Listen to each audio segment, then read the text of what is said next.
Is this the issue where we find out who is the Dominion? We know it's not our lovable Sinister, but is it MR? Mother Righteous? Starting to look like that. I still got my money on Orbis Solaris. My name is Dorian. This is SEO Comics. We're continuing our covers of Fall of X with Immortal X-Men number 17. Our story starts off on Krakoa, where it seems like Professor Xavier is talking to himself. I mean, he's a telepath. It always seems like he's talking to himself. But he's not just talking to anybody. Right now, he's talking to Sinister. Yes, our lovable Sinister. So it seems like Sinister still has control over him, or it doesn't seem like it.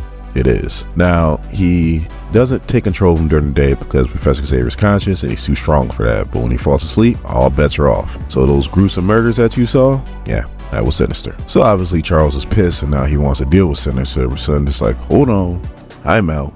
I did this for a reason. Let me explain. So then we cut to the White Hot Room.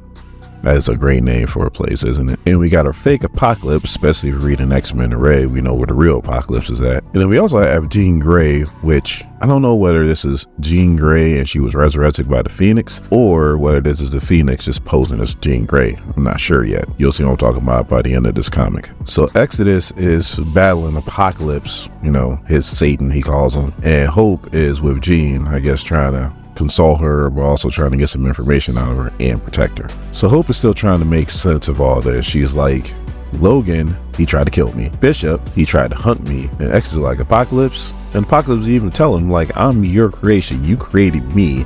I'm here to test you. Will you pass? Which, if you've been reading X-Men for a while, you don't have to be old or anything like that, but if you read like 80s and 90s and 2000 X-Men, we know that that's right down Apocalypse's alley. So they start battling and Exodus creates like this psionic sword and Apocalypse gets hit right in the head with it and it seems like it is over. And Exodus even says, it's like, you are what I must always oppose. And with that sword in his head, Apocalypse goes, yes, oppose, but not beat. And then he crushes Exodus' head. I mean, crush. All you see is hair and blood. I'll say it again, hair and blood. And Apocalypse huge hands around him. And Apocalypse is like, what belief do you have that you can overcome the knowledge that you are a weak knight in a futile crusade fighting for a paradise that can never last? And somehow in that mess that's in Apocalypse's hands, all you hear is, I believe in hope. And somehow, looking like the Phoenix, Hope comes in with a flaming sword and crashes right through Apocalypse and destroys him right on the spot. And it Hope's like, I was so strong, I can feel the connection to it, the force, it touched me. Then she's like, I can feel what you felt about me.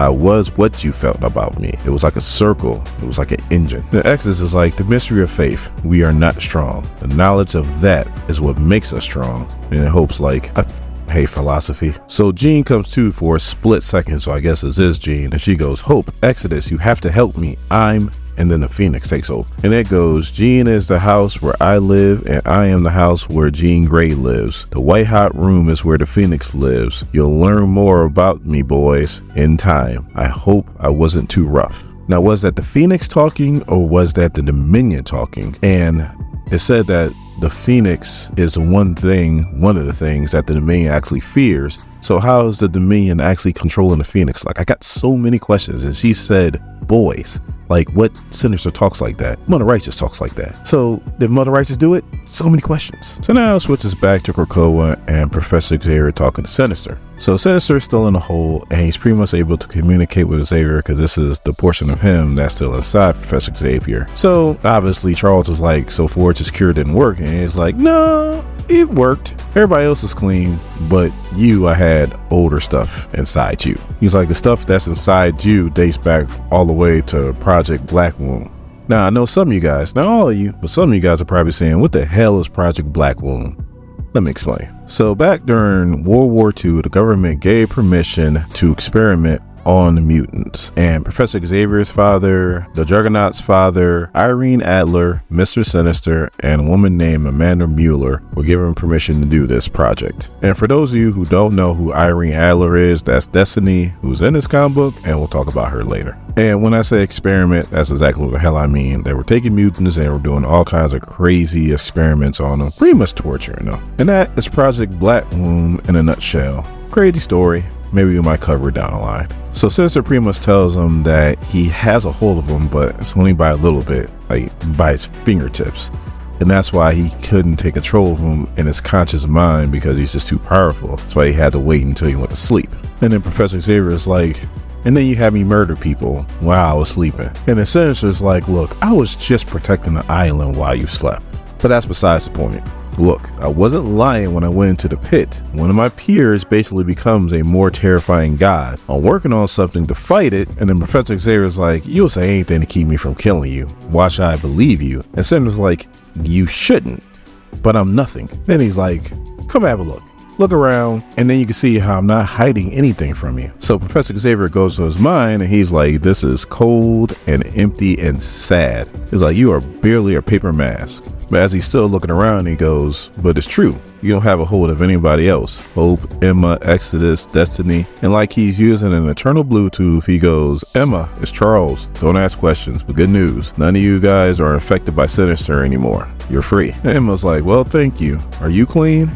And Charles is like, afraid not, gotta go. And Sinister goes, so you believe me? And Professor Xavier was like, I do. You saw this horrific dominion, and I was the only person that you can still influence. I also see that you don't have any real backups, and these few homunculi you got running around are hardly the real thing. Every time I hear the word homunculi, I think about Full Metal Alchemist. Let me know in the comments, when you hear that word, what's the first thing that pops in your head? And then Sinister's like, I was trying to hide that. Embarrassing, then running around causing trouble, ruining my good name. It's Mr. Sinister.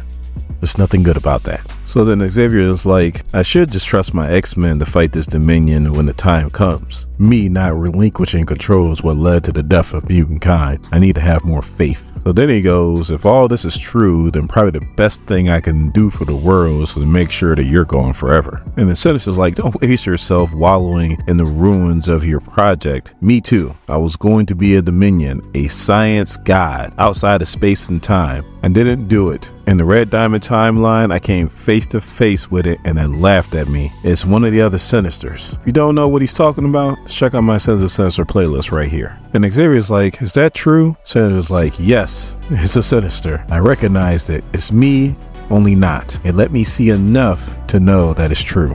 And the Sinister's like, we have to stop it, or at least find a way to take it down when its godhood is still fresh. That's what I've been working on tonight, a way to stop it. I swear I would have went to you eventually when I was in a better situation. And Professor Xavier was like, no, you wouldn't have. Yes, you were working on a way to fight it, but you was also looking for a way to take control of me permanently. I saw that too. And Sinister was like, this radical transparency thing is highly overrated. And he goes, yes, I was. Of course I was. I'm Mr. Sinister. You said it on the way down. I'm a paper max. I'm nothing. I am the best at what I do, and what I do is up. But I lost. Everything I achieved got consumed by the winter, and now it's a part of its dominion. One of my peers did it. Stasis, Stellaris, or whoever the third one is, because he still doesn't know about Mother Righteous. He's like, you can't trust me, but you can trust me to one of them over. Spite. There's always spite, and you can trust in that when it comes to me. And Professor Xavier is like, I looked in your mind. You'll say anything to stay alive. And so it's like, yes, I will say anything to stay alive, including the truth.